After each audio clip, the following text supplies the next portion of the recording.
मुंबईच्या चेंबूर परिसरात असलेल्या रहेजा बिल्डरच्या कार्यालयाची आज वंचित बहुजन आघाडीच्या कार्यकर्त्यांनी तोडफोड केलेली आहे। मी सध्या त्या कार्यालयाच्या बाहेर आहे।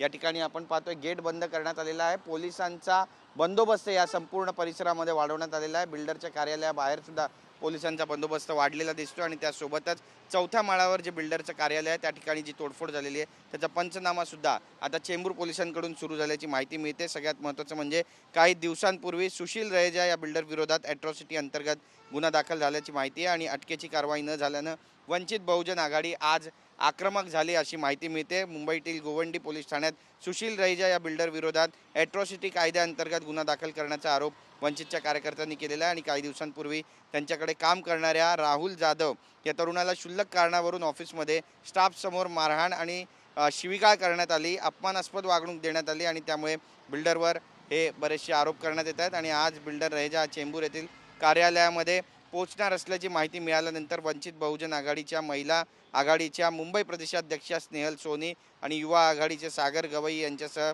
इतर कार्यकर्ते या कार्यालयामध्ये दाखल झाले।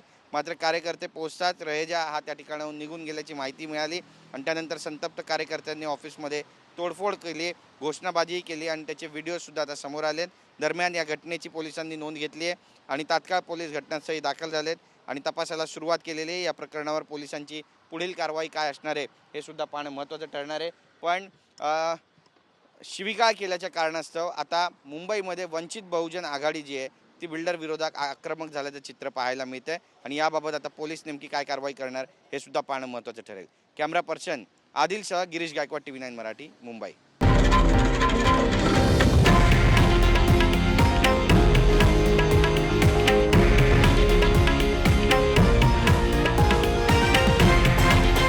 हे आहे देशातील नंबर 1 न्यूज नेटवर्क आणि आपण पाहत आहात TV9 मराठी, एकमेव।